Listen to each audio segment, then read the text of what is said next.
വനനിയമ ഭേദഗതി വനയോരവാസികളോടുള്ള അനീതിയെന്ന് ബി.ജെ.പി. നേതാവ് ഷോൺ ജോർജ്. സുപ്രീംകോടതി റൂളിംഗിന് വിരുദ്ധമായ നിയമമെന്നും കുടിയേറ്റ കർഷകരെ അപ്രഖ്യാപിത കുടിയൊഴിപ്പിക്കലിന് വിധേയരാക്കുന്ന സർക്കാർ നടപടിക്കെതിരെ ബി.ജെ.പി. പ്രക്ഷോഭം ആരംഭിക്കുമെന്നും ഷോൺ ജോർജ് പറഞ്ഞു.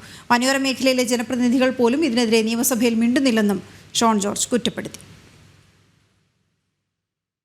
വന്യജീവികൾക്കായി സംസ്ഥാന സർക്കാർ നിയമം കൊണ്ടുവരുമ്പോൾ വനയോര മേഖലയിൽ കഴിയുന്ന ജനങ്ങളെ പരിരക്ഷിക്കാൻ സർക്കാർ ഒന്നും ചെയ്യുന്നില്ലെന്ന ആക്ഷേപമാണ് ബി.ജെ.പി. ഉയർത്തുന്നത്. 2000 ആനകളെ ഉൾക്കൊള്ളാവുന്ന കേരളത്തിലെ കാടുകളിൽ ആനകളുടെ എണ്ണം 6000 കടന്നു. കടുവകളുടെ എണ്ണം ഉൾക്കൊള്ളാവുന്നതിന്റെ 4 ഇരട്ടിയായി. വന്യജീവി ആക്രമണം രൂക്ഷമായിരിക്കെ വിഷയം കേന്ദ്ര വനം പരിസ്ഥിതി മന്ത്രി ഭൂപേന്ദ്ര യാദവിന്റെ ശ്രദ്ധയിൽപ്പെടുത്തിയിരുന്നതായും ഇതിനെ നിയന്ത്രിക്കാനുള്ള നിയമപരമായ അവകാശം സംസ്ഥാന സർക്കാരിന് നൽകിയിട്ടുള്ളതായി മന്ത്രി പറഞ്ഞതായും ഷോൺ ജോർജ് ചൂണ്ടിക്കാട്ടി. വനനിയമ ഭേദഗതിയിൽ നവംബർ 1 ഇറക്കിയ വിജ്ഞാപനത്തിൽ ബീറ്റ് ഓഫീസർമാർക്ക് പോലും ആളുകളെ അറസ്റ്റ് ചെയ്യാനുള്ള അധികാരം നൽകുന്നതായും നിയമ ഭേദഗതി സുപ്രീം കോടതി റൂളിംഗിന്റെ ലംഘനമെന്നും ഷോൺ ജോർജ് പറഞ്ഞു. ഇത്രയേറെ ജനപ്രതികൾ നമ്മുടെ നാട്ടിൽ നിന്നും ഈ ജനങ്ങളുടെ പ്രതികളായി അവിടെ എത്തിയ ആരും ഇതിനെതിരെ ഒന്നും പറയുന്നില്ല എന്നുള്ളത് ഏറെ ദുഃഖകരമാണ്.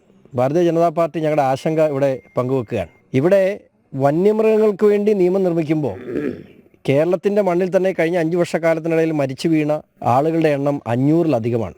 ഇപ്പോൾ ഈ പുതിയ വനഭേദഗതി നിയമത്തിൽ ബീറ്റ് ഓഫീസർമാർക്ക് പോലും ആളുകളെ അറസ്റ്റ് ചെയ്യാനുള്ള നിയമം ഉണ്ടാക്കിയിരിക്കുന്നു. സുപ്രീം കോടതിയുടെ ഒരു വ്യക്തിയെ അറസ്റ്റ് ചെയ്യുമ്പോൾ ആ വ്യക്തിക്കുള്ള അവകാശങ്ങൾ പോലും സുപ്രീം കോടതി കൃത്യമായ റൂളിംഗ് ഉണ്ട്. ആ റൂളിങ്ങിന് പോലും മറികടന്നുകൊണ്ടാണ് കേരള സംസ്ഥാനത്ത് ഒരു ആക്ട് രൂപീകരിക്കുന്നത്. വന്യജീവികളിൽ നിന്നും ജനങ്ങളെ രക്ഷിക്കുന്നതിൽ സർക്കാർ കാട്ടുന്ന അനാസ്ഥയും താമസക്കാർ കുടിയൊഴിയാൻ നിർബന്ധിതരാകുന്ന സർക്കാർ നടപടികളും തുടരുമ്പോൾ ബി.ജെ.പി. ശക്തമായ പ്രക്ഷോഭം ആരംഭിക്കാൻ തീരുമാനിച്ചിട്ടുണ്ട്.